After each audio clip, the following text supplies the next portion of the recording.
Em entrevista ao El País, o ministro do STF, Gilmar Mendes, criticou o que ele chama de arbitrariedades da Operação Lava Jato.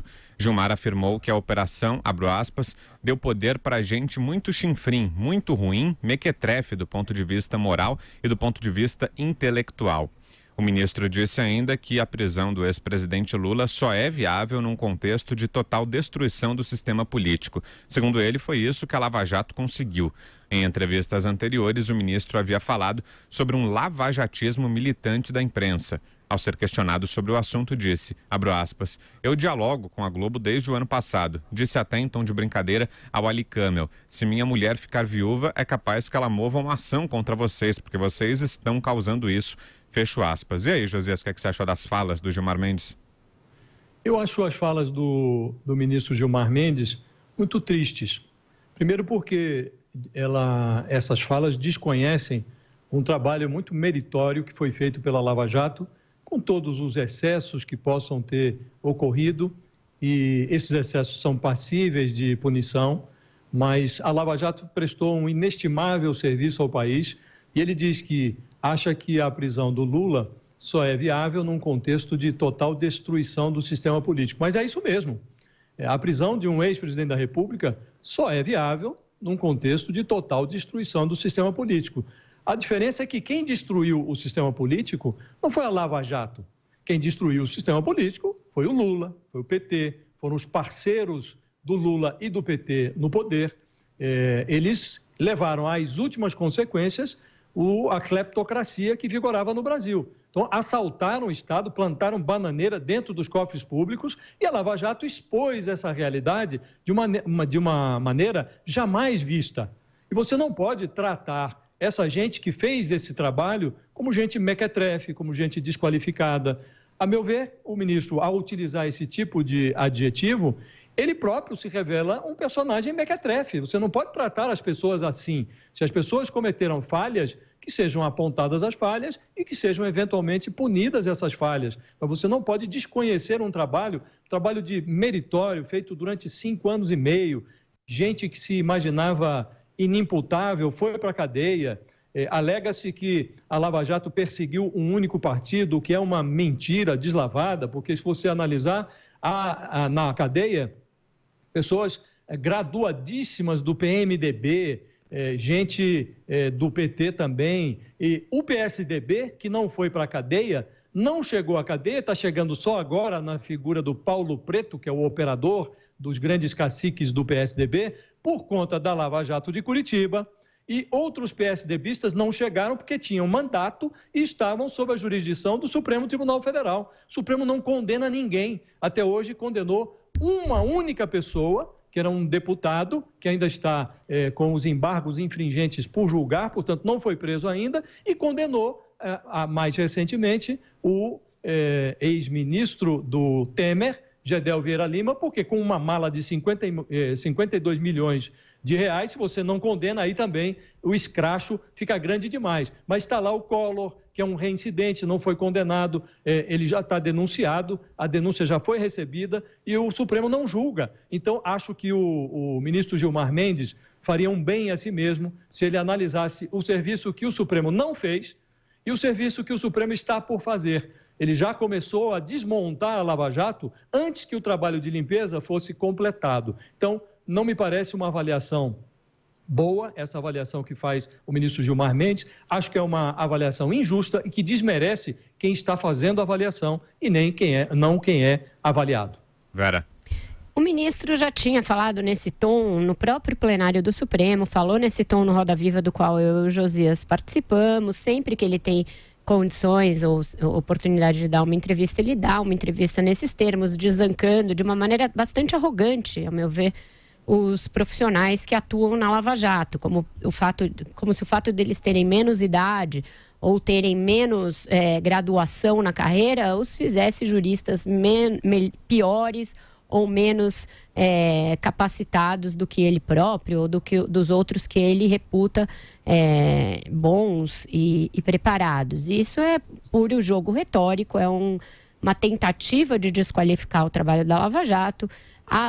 Nesse aspecto, a Vaza Jato caiu como uma luva para um trabalho que ele já vinha fazendo de desqualificação dos serviços da Lava Jato, do legado da Lava Jato ao longo desses anos.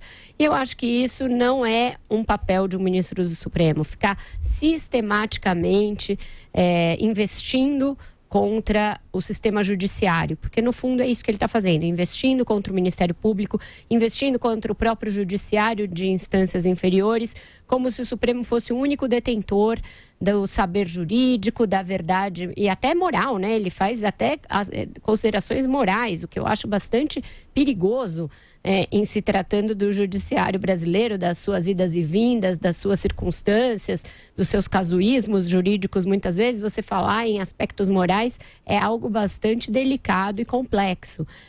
Eu acho que o ministro deveria se abster e não fazer esse tipo de comentário. Primeiro, porque não fica bem na boca de um magistrado da Suprema Corte. Segundo, porque ele, com a trajetória bastante elíptica e bastante conturbada que ele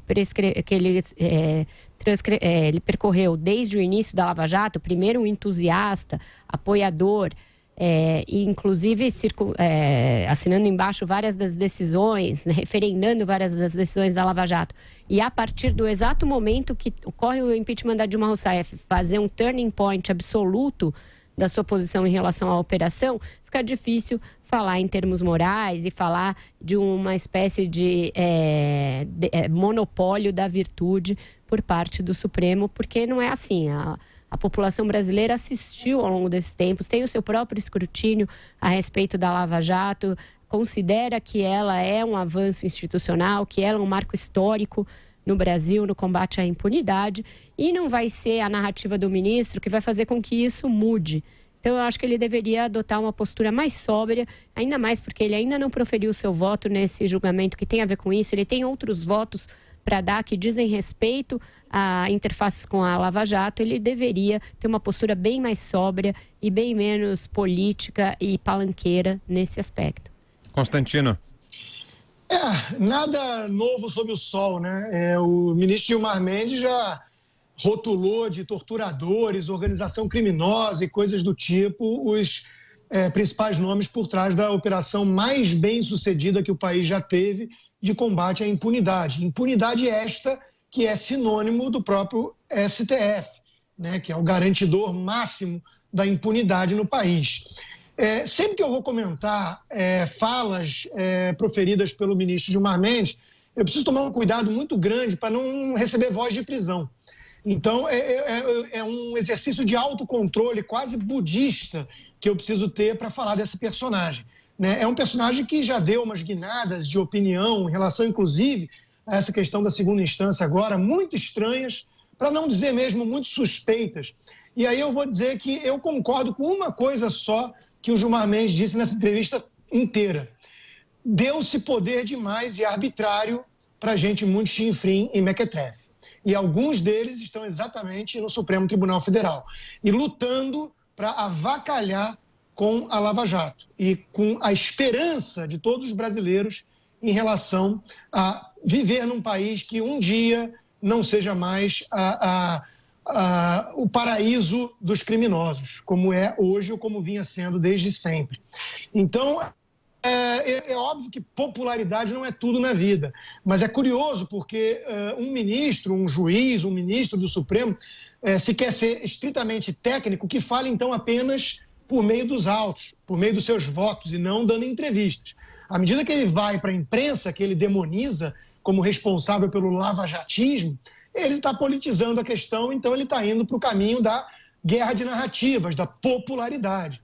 Então, já que ele mesmo adentrou nessa seara, eu faço um teste, um desafio ao ministro Gilmar Mendes. Escolha um jogo aí do Mengão, que está bem popular, e vai ele e o juiz Sérgio Moro, o ex-juiz Sérgio Moro, atual ministro Sérgio Moro, e os dois entrem em campo e peçam ali, aquele famoso que nem tinha nos programas de televisão ao vivo do meu tempo, né? Peçam ali os aplausos da plateia e vamos fazer um termômetro de quem pode frequentar mais locais públicos no Brasil de hoje. Eu acho que isso vai dar um bom indício para o ministro, que vive numa bolha, do que o povo lá fora, de fato, pensa dessas declarações e entrevistas que ele anda dando.